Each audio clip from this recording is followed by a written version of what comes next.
Hi everybody. Today we're going to be taking some notes on solving basic trig equations. That's the topic. This is objective 10.2a. And what we're going to do is use our algebra skills and our trig skills to solve some trig equations for all solutions, which is a little bit more, you have to think a little bit more on those ones. And then for solutions over restricted intervals, it would be good for you to have Desmos open in one of your tabs at the top of your, I can say words sometimes, your browser. And if you don't want to use Desmos, you want to use your graphing calculator, grab that. Okay, so what's the difference between an identity and an equation? Because we've solved some identities before and we've worked with identities. So now we're going to be solving some trig equations. So just know the difference between an identity and equation is an identity, it's true for all substitutions of the variables, such as sine squared x plus cosine squared x equals 1. And then an identity's equation is just a special equation. Other equations have a few solutions or one solution, and sometimes they're not equations, they have no solution. We're going to be working this week on trig equations that are not usually identities. So they will have multiple solutions sometimes, or most of the time. Sometimes they'll only have one. And we're going to solve them like we solve all kinds of equations. We're going to solve the equations by finding the values of x or theta or beta that make the equation 2. So let's just review a couple things real quick. Periodic functions. You'll have to remember that trig functions are periodic functions, which means that they repeat after a certain distance or a certain amount of revolutions. So the functions that are periodic over 2 pi are your sine of x, your cosine of x, and then your cosecant of x, and your secant of x. Those are periodic over 2 pi, and the functions that are periodic over a pi and repeat every pi are your tangent x and cotangent x. Okay? All right. So let's look at example 1. It says find all solutions in radians and in degrees. Okay, so here we have an equation 2 cosine x equals -1. Okay, so what we're going to do is we're going to first solve that for cosine of x. So we're going to isolate cosine of x, divide by 2. So cosine of x equals -1/2. Now, we could do a couple things here. We could go to the unit circle, which would be really useful, I think, to find the solution, or we could use the inverse trig function for cosine and solve for x. But remember that the inverse function, cosine inverse, is a restricted function, whereas the original cosine function is unrestricted and it goes on forever. So let's go to the unit circle and let's just find out cosine of x. Remember, this is our x coordinate is -1/2, so that would be right here. So we're looking at the angles that touch the unit circle at these points. So we're talking about this angle, which is 2 pi over 3, or 120 degrees. And we're also talking about this angle,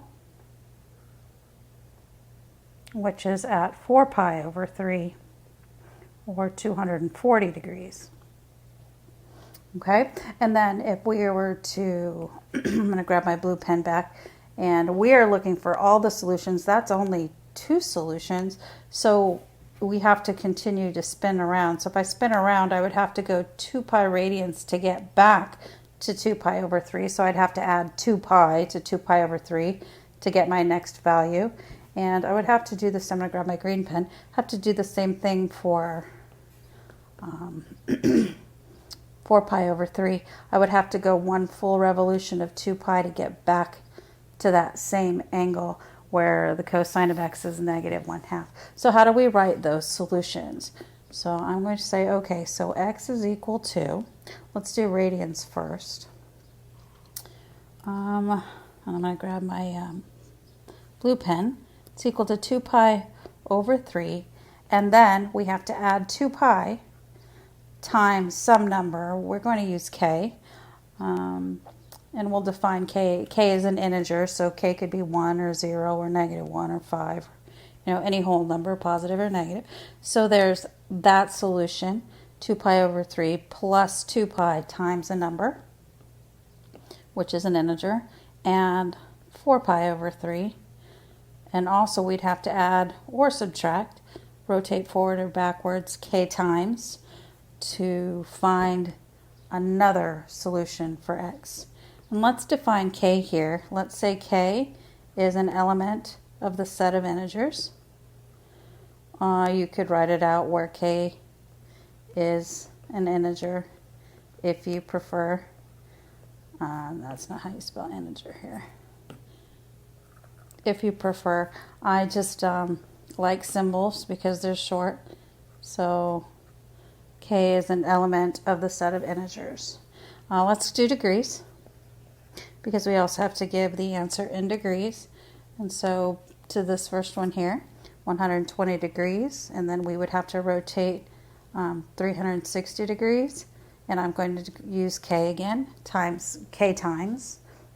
All right, and so there's that one, and then 240 degrees plus k times 360 degrees.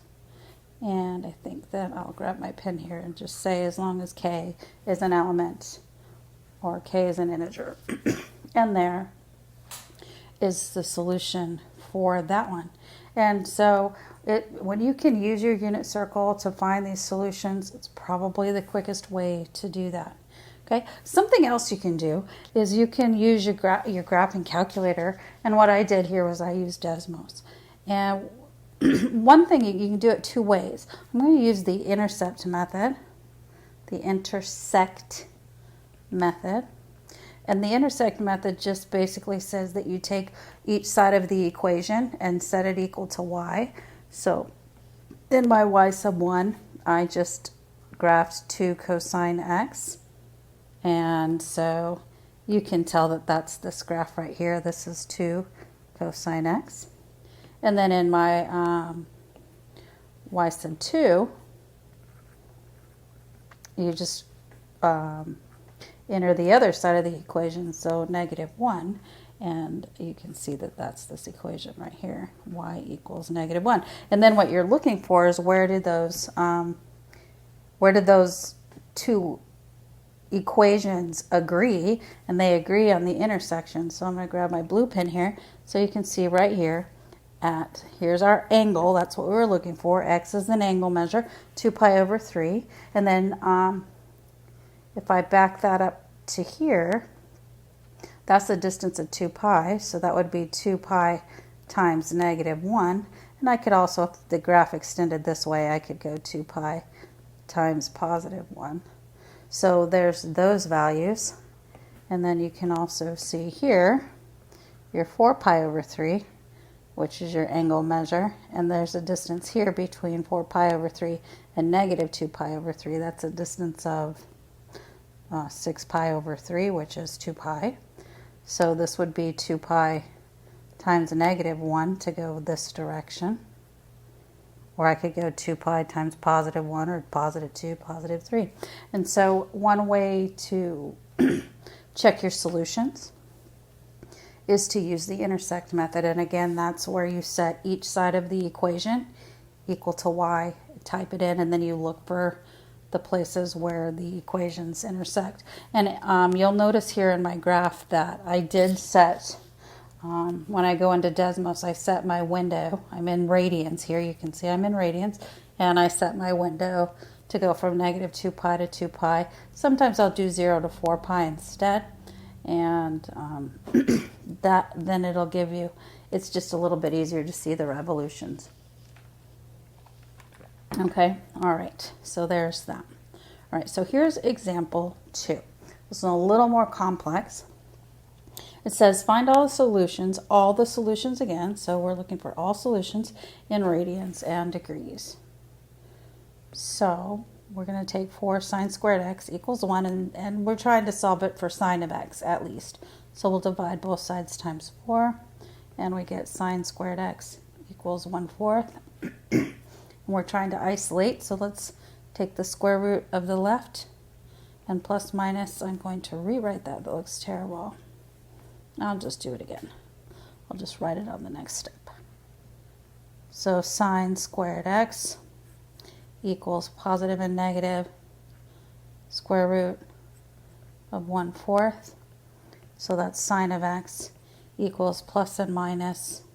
Square root of 1 is 1, square root of 4 is 2.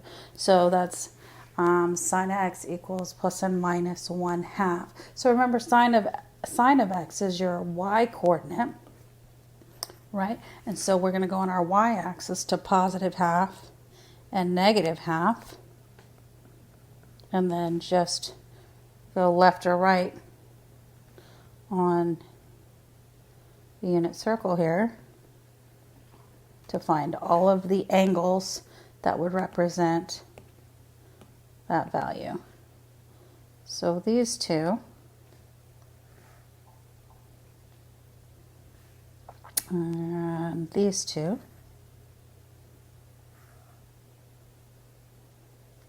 and there you go.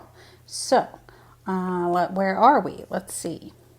I believe this is pi over 6, or 30 degrees. This is 5 pi over 6, or 150 degrees. Here's 7 pi over 6, and 210 degrees, and 11 pi over 6, and 330 degrees. So let's see what kind of solutions we have here. We have pi over 6, 30 degrees, and then we have to go plus 120 degrees to get to 150, and then plus, 60 degrees, plus 120, plus 60. Let's see if we can't condense that a little bit better. Notice that if I go from, I'll grab my red pen here, from pi over 6 to 7 pi over 6, I've gone pi revolutions, and then I can go pi revolutions, and I'll get to 13 pi over 6, and then I could add another 6 pi over 6, and I would get to 19 pi over 6. And so those two angles, pi over 6 and 7 pi over 6, are pi units apart. And I didn't mean to erase that. And let's see. And I'm sure you'll notice that 5 pi over 6 and 11 pi over 6 are on the same line. So they're pi units apart, and then pi units apart. So we could condense this so that there's just two solutions that we have to give here. So in radians, our solutions are pi over 6 plus pi times some number k, and 5 pi over 6 plus pi times some number k, and in degrees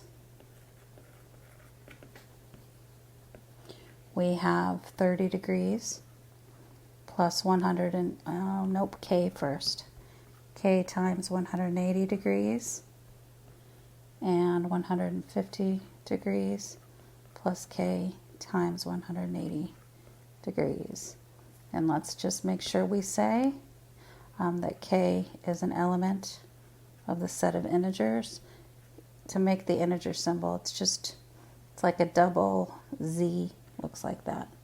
Okay, or you can write where k is an integer.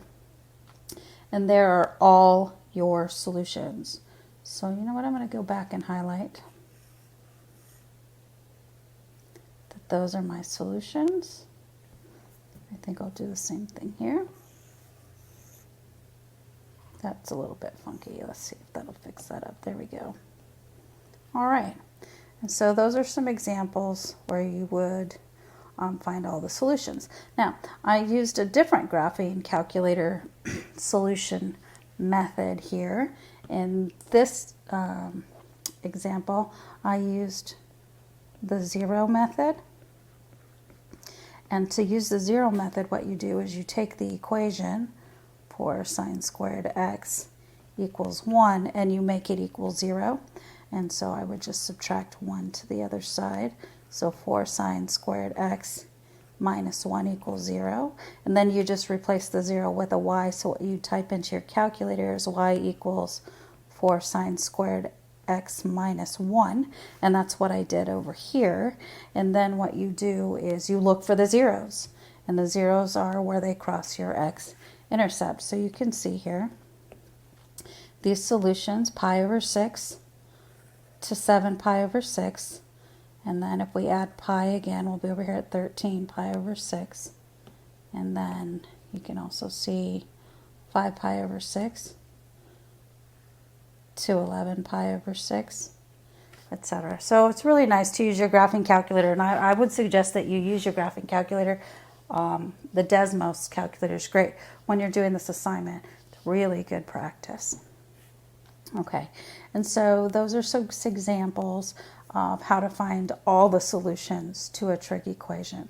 Now let's take a look at two equations where you're solving over just a restricted interval. So we're going to solve 3 tangent 2x equals negative 3 in the interval 0 to 2 pi approaching. So we can start at 0 and we're going to go all the way around to 2 pi, but we're going to keep it open there at 2 pi. So if 2 pi is one of our solutions, we will not include it.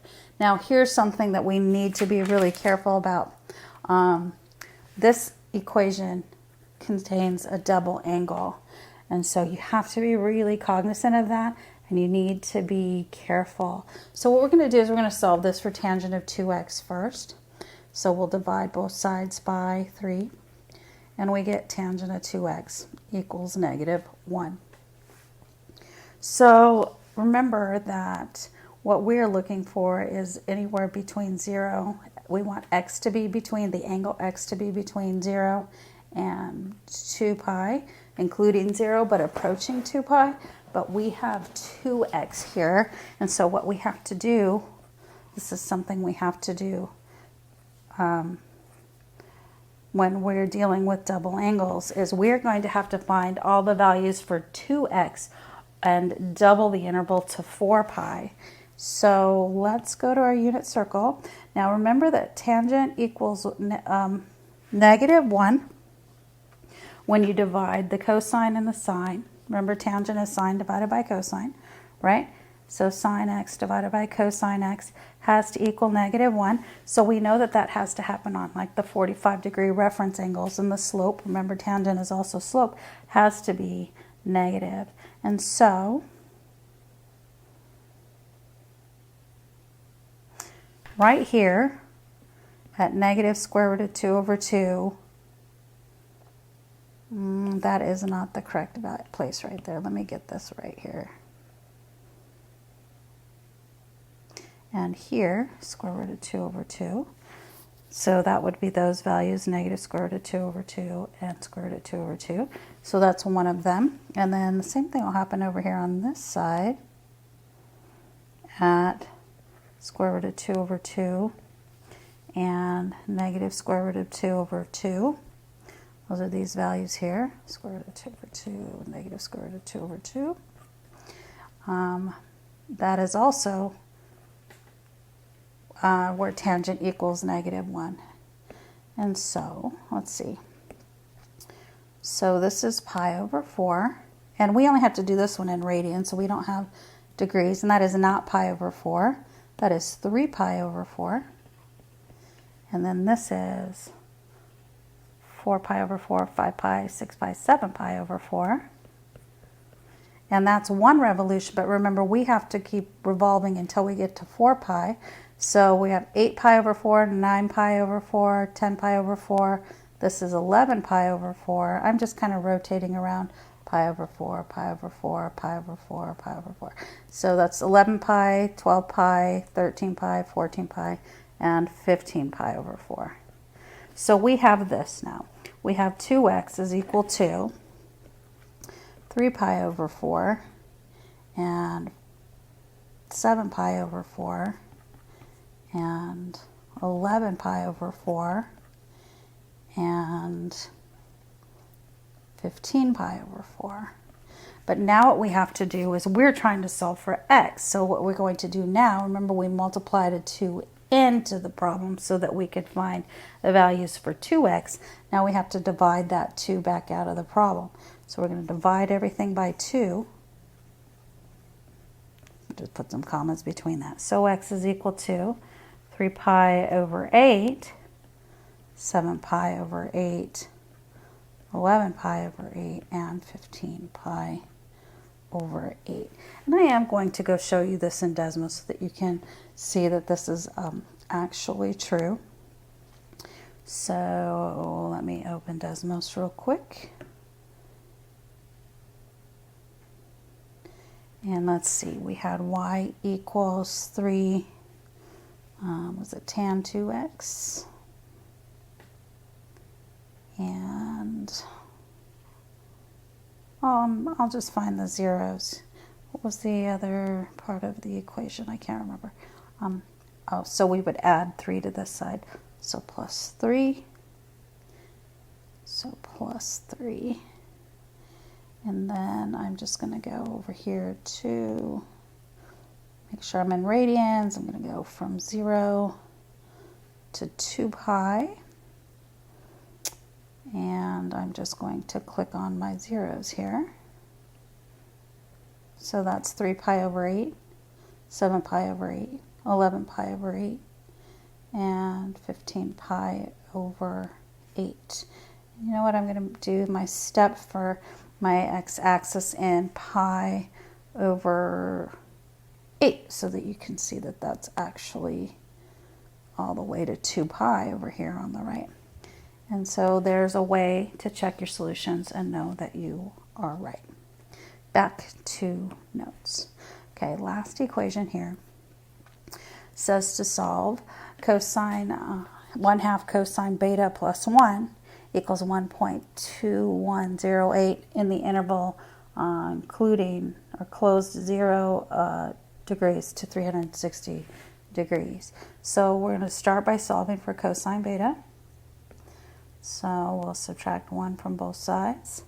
And so we get 1 cosine beta equals 0.2108.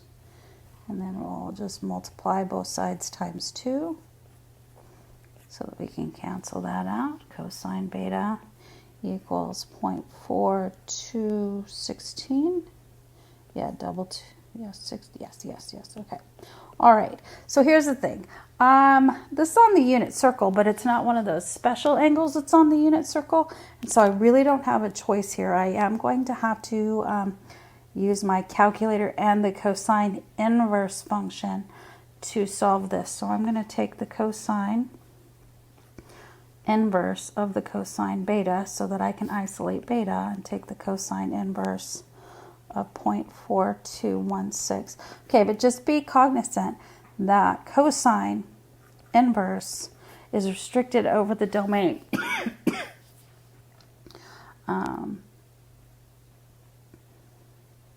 zero. No, its range is from 0 to pi. Okay, so with the calculator is going to, and it's positive, this is a positive value, so that's going to be in quadrant 1. So the calculator is only going to give me an answer in quadrant 1, so 0.4216. I'm going to go into my calculator here. So I'm going to just do cosine inverse of 0.4216, and we get 1.135. Oh, let's change our, I have to be in degrees here. All right, so 65.06 degrees, 65.06 degrees. All right, so I'm going to come over here to, this is 0.42, which is a little less than 0.5.